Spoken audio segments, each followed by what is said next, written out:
Salam alaikum. Nouvelle semaine, nouvelles vidéos et nouvelles actualités. Comme toujours, on part à la découverte d'initiatives et de projets inspirants qui touchent de près ou de loin la communauté musulmane en France. Première actualité, l'exposition Le Coran des histoires européennes fait partie d'un vaste projet de recherche appelé The European Quran. Financé par l'Union européenne dans le cadre d'Horizon 2020, ce projet rassemble des chercheurs de plusieurs pays pour étudier comment le Coran a été traduit, interprété et intégré dans l'histoire intellectuelle, religieuse et culturelle de l'Europe entre 1150 et 1850.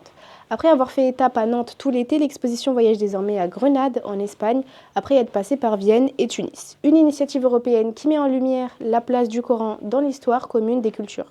Deuxième actualité, Capitaine et Habiba, deux artistes françaises et musulmanes, ont lancé leur deuxième exposition intitulée Jeux pour toutes à Paris. Ce projet artistique met en avant l'inclusivité des femmes dans le sport, en particulier celles qui portent le voile. Au programme, exposition photo, projection vidéo, talk inspirant et même une séance de sport Girls Only. Parmi les invités, Diaba Konatik, athlète avec une carrière aux États-Unis, et Sylvie Eberena, championne de France d'haltérophilie 2024. Un événement qui fait dialoguer art, sport et représentation. Troisième actualité, Asia Chouaoui, 21 ans, double championne de France de taekwondo, lance Staminasia, un projet de coaching sportif dédié aux femmes, quel que soit leur âge, leur niveau ou leur origine.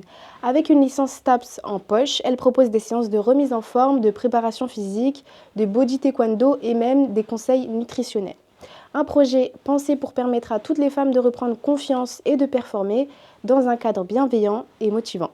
Quatrième actualité, deux Françaises, Hafsa, psychologue, et Safia, alias Brin de Lumière, ont relevé un défi hors du commun, marcher jusqu'au camp de base de l'Everest.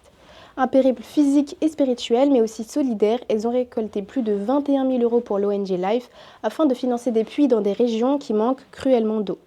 Elles s'inscrivent dans la lignée d'autres aventurières comme Mato, alias Women Can Travel, qui avait elle aussi atteint le camp 1 pour récolter 10 000 € en faveur de l'association Childhood.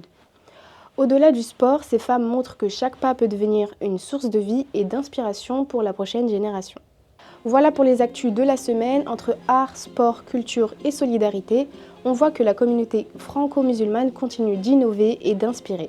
N'hésitez pas à nous dire quelle actualité vous a le plus marqué et à partager la vidéo pour donner plus de visibilité à ces belles initiatives.